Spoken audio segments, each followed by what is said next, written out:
ज्यादातर लोगों के लिए 24 से 30 साल की उम्र के बीच का समय वो समय होता है जब आप वाकई अपने जीवन को आकार देते हैं। जिंदगी निकलती जा रही है, किसी तरह से आपको खुद को वीडियो गेम से ज्यादा रोमांचक बनाना होगा।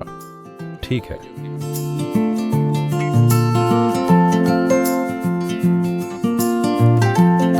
अगर आप हर दिन जीवन पर सही तरीके से ध्यान देते हैं तो ये कुछ खास बन जाएगा।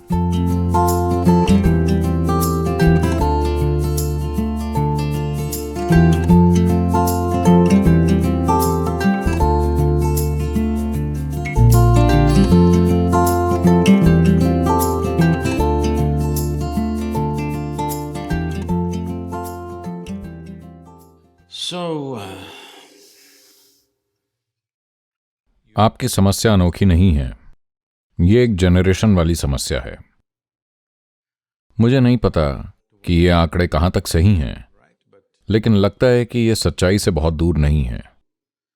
कुछ सर्वे बताते हैं कि 24 से 30 साल की उम्र के बीच के युवा पुरुष अमेरिका में वीडियो गेम पर कम से कम 5.5 घंटे बिताते हैं। हो सकता है कि कुछ के लिए यह थोड़ा कम या ज्यादा होगा, लेकिन मुझे नहीं लगता कि ज्यादा अंतर होगा। देखिए, एक युवा व्यक्ति के जीवन में ज्यादातर लोगों के लिए 24 से 30 साल की उम्र के बीच का समय वो होता है जब आप अपने जीवन को आकार देते हैं, है कि नहीं? हेलो, ये वो समय है जब अधिकांश लोग अपनी शिक्षा पूरी करते हैं और जब वो अपने जीवन को किसी न किसी तरह से आकार दे रहे होते हैं। चाहे आप किसी पेशे में जा रहे हों या क्राइम में या राजनीति में, मुझे नहीं पता आपकी चॉइस क्या है, लेकिन ये वो समय है जब आप अपने जीवन को आकार दे रहे हैं। ऐसे समय में, जीवन के इस महत्वपूर्ण समय में, वो औसतन 5.5 घंटे किसी मूर्खतापूर्ण खेल खेलने में बिता रहे हैं। लोगों को गोली मारना या बतखों को मारना या कुछ और तरह तरह की अजीबोगरीब चीजें। मुझे तो पता भी नहीं कि और क्या क्या। मुझे केवल दूसरों ने जो बताया है वो बता रहा हूं। मैंने कभी कोई गेम नहीं खेला है। मुझे गेम पसंद है, लेकिन मैंने कभी वीडियो गेम नहीं खेला है क्योंकि मैं दूसरी चीजों में व्यस्त रहता हूं। मैं ये नहीं कह रहा कि ये पूरी तरह से गलत है। ये इस जनरेशन की चीज है। डिजिटल तकनीक नई है और स्क्रीन पर हर तरह की चीजें हो रही हैं जो दुनिया में हो रही चीजों से कहीं ज्यादा एक्टिव हैं, इसलिए ये लोगों को व्यस्त रखती है। ये कोई नैतिक मुद्दा नहीं है, ये एक मानसिक मुद्दा है। क्या आप एक मूर्ख बनना चाहते हैं, ऐसी चीजें करके जो आपको कहीं नहीं ले जाने वाली? लास्ट में आपको बस एक बिंग मिलता है। खुद के साथ खिलवाड़, मशीन के साथ खेलकर, या देखिए, जिंदगी निकलती जा रही है।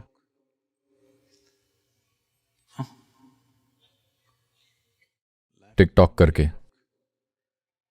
24 से 30 साल की उम्र एक ऐसा समय होता है जब आपको यह तय करना चाहिए कि आप जीवन में किस तरफ जाना चाहते हैं, कई मायनों में, है ना? मेरे साथ 25 की उम्र में कुछ खास चीजें हुई।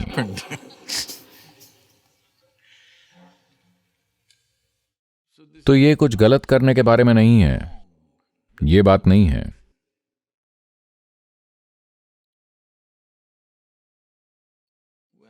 खैर, शायद एक दिन जब वीडियो गेम वर्ल्ड कप होगा, अगर आप विजेताओं के विजेता बनते हैं तो शायद लोग आपकी तारीफ करेंगे। तो मुझे आपको यह बताना चाहिए, मैं एक परिवार को जानता हूं, उनके 2 बेटे हैं और उनमें से एक, दूसरे की मैं बात नहीं करना चाहता, उनमें से एक सिर्फ वीडियो गेम कंपनियों में निवेश करता है और वो दिन में लगभग 12 से 14 घंटे वीडियो गेम खेलता है। और एक फिजियोथेरेपिस्ट आता है और हर दिन उसके जोड़ों की मसाज करता है, वरना वो बस इतना करता है। मैं उनके घर में 3 दिन तक रहा। इन 3 दिनों में एक बार भी दोनों भाइयों में से एक भी कमरे से बाहर नहीं निकला। तो दुनिया में अभी ये चीजें हो रही हैं क्योंकि नई तकनीकें हैं जिनको लेकर हम बहुत ज्यादा उत्साहित हैं। पहली बात तो यह है कि 3 साल की उम्र में आपने उसे ये खेलने के लिए दिया और वो कोई दूसरा खेल खेलना ही नहीं जानता। खेल का मतलब वीडियो गेम, यही एकमात्र गेम वो जानता है। आप इसके लिए बच्चे को दोष नहीं दे सकते। अब अगर आप चीजें ठीक करना चाहते हैं और बॉक्स को बाहर फेंक देना चाहते हैं तो हम नहीं जानते कि आपके साथ क्या होगा। जब लोग किसी चीज के आदी हो जाते हैं, वास्तव में आदी हो जाते हैं, और आप उनके रास्ते में आने की कोशिश करते हैं तो वो निश्चित ही आपको मार देना चाहते हैं, है ना? और इसका वो पहले से ही वीडियो गेम पर अभ्यास कर चुका है। उसने बहुत अभ्यास किया है। तो बॉक्स को फेंकने की कोशिश ना करें। देखिए कि क्या आप उसकी रुचि बदल सकते हैं। उसे किसी ट्रैकिंग प्रोग्राम या पहाड़ चढ़ने वाले प्रोग्राम में डाल दें, कुछ ऐसा जहां शारीरिक और मानसिक तौर पे ध्यान लगता है। मुझे नहीं लगता कि वो टेनिस खेलने जाएगा, नहीं। लेकिन अगर आप इस तरह के प्रोग्राम में डालते हैं तो शुरू में उसे तकलीफ हो सकती है। वो भागना चाहता है पर वो भागने नहीं देते। और एक बार आप पहाड़ की चोटी पर पहुंच गए तो नीचे तो आना ही पड़ेगा। ऐसा करने से नीचे नहीं आएंगे, खुद उतर के आना पड़ेगा। उसका दृष्टिकोण बदल सकता है, या वो खुद को पूरी तरह से वीडियो गेम में झोंक सकता है, क्योंकि इसमें बहुत सा दर्द भी सहना पड़ता है। जानते हैं ना, पहाड़ पर चढ़ना यह आनंद भरा है, लेकिन इसमें दर्द भी बहुत है। इसमें बड़ा आनंद है, लेकिन यह बहुत दर्द भी है। हर बार, हर साल जब मैं नेपाल और तिब्बत में, हिमालय में कैलाश यात्रा करता हूं तो मैं हमेशा सोचता हूं कि अब बहुत हुआ, मैंने ये चीजें बहुत कर ली हैं। क्योंकि इन खतरनाक रास्तों से गुजरते हुए ये अविश्वसनीय है। आपकी आंखें ऐसा सोचती हैं, आपका दिमाग ऐसा सोचता है, लेकिन आपके पैर इससे सहमत नहीं होते। आपके पैर और कभी कभी आपके फेफड़े दोनों ही इस बात से सहमत नहीं होते कि यह जगह अद्भुत है।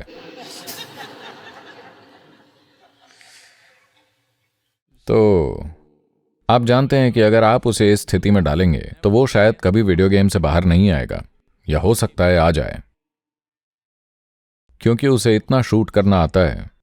शायद उसे आर्मी ज्वाइन कर लेना चाहिए। हाँ, हो सकता है। आप गोलियां चलाना चाहते हैं तो आपको सेना में होना चाहिए। कम से कम किसी उद्देश्य के लिए शूट करेंगे,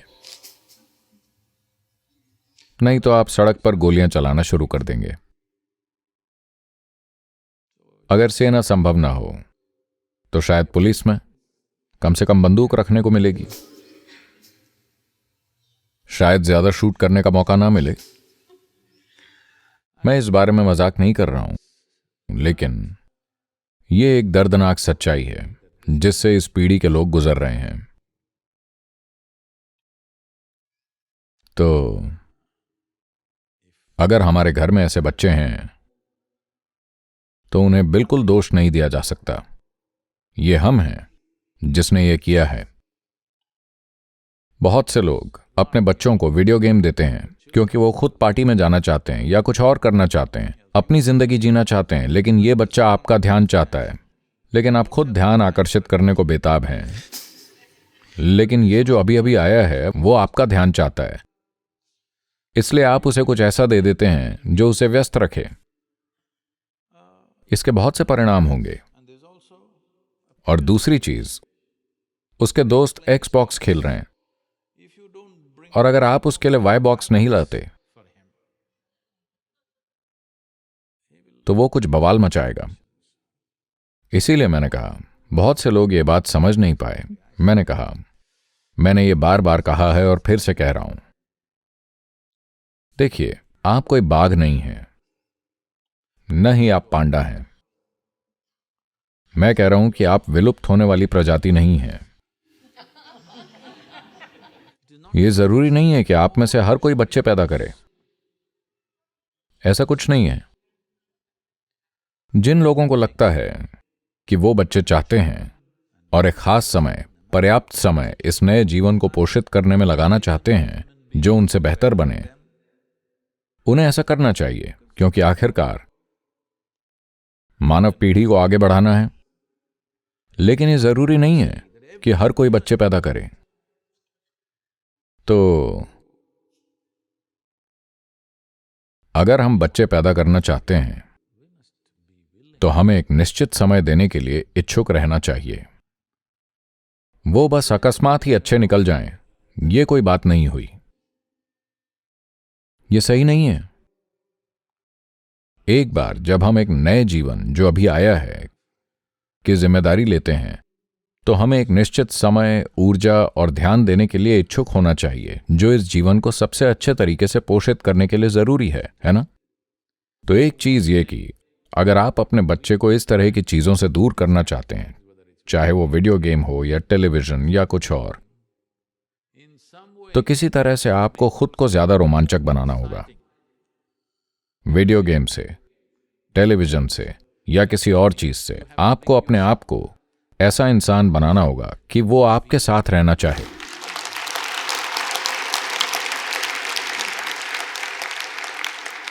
तो आप अचानक, बच्चा कोई मशीन नहीं है कि आप कल सुबह उसका स्विच बदल देंगे कि वीडियो गेम छोड़ो और इंद्रधनुष का आनंद लो। ये उस तरह से काम नहीं करेगा। लगातार पोषित करना होता है, हर दिन हर दिन हर दिन, तब शायद काम कर जाए। कोई गारंटी नहीं है कि करेगा ही। हेलो, जिन्होंने बच्चों का पालन पोषण किया है वो जानते हैं कि शायद काम कर जाए। ऐसा कुछ नहीं है कि काम करेगा ही, ऐसा कुछ नहीं होता। अगर आप पर्याप्त ध्यान देते हैं तो परिणाम अच्छे होंगे, वरना हम नहीं जानते, क्योंकि आप अकेले नहीं हैं जो उन पर ध्यान दे रहे हैं। बहुत से दूसरे लोग भी हैं जो उन पर ध्यान दे रहे हैं और शायद वो आपसे अधिक प्रभावशाली हों। हाँ, सड़क के उस तरफ रहने वाला कोई आपसे कहीं ज्यादा प्रभावशाली हो सकता है और उन्हें आपसे कहीं ज्यादा प्रभावित कर सकता है। हाँ, तो अरे सद्गुरु, मैंने आपसे बस वीडियो गेम के बारे में पूछा था। अब आप कह रहे हैं कि मैंने बच्चा पैदा करने की गलती कर दी। मैं वो नहीं कह रहा, मैं बस इतना कह रहा हूं कि ये एक इंसान को संभालने का परिणाम है जिसमें आप खुद भी शामिल हैं। अगर आप इसका ठीक से ध्यान रखते हैं हर दिन, तो ये कुछ बन के निकलेगा। अगर आप सोचते हैं कि 12 सालों में बस एक बार ध्यान देना पर्याप्त है, तो ये केवल संयोगवश ही होगा। जब कोई परिणाम संयोगवश अच्छा या बुरा होता है तो आप हमेशा चिंतित रहेंगे, भले ही वो अच्छा हुआ हो, क्योंकि इत्तेफाक से हुआ है। You must understand it's not about fixing your child's life. It's about fixing this life. If this is fixed, this will create the right ambience where the child grows up. आप समझें कि ये आपके बच्चे के जीवन को ठीक करने के बारे में नहीं है, इस जीवन को ठीक करना है। अगर ये ठीक हो जाए तो ये एक अच्छा माहौल बनाएगा जहां बच्चा बड़ा हो सके। ये अच्छे से साबित हो चुका है कि जीवन के निर्माण में अधिकांश लोगों के लिए जीवन का 80% से ज्यादा उन पर पड़ने वाले प्रभावों से तय होता है, न कि आनुवंशिकी से। तो 20% पहले से आपके हाथ में है, आनुवंशिकी।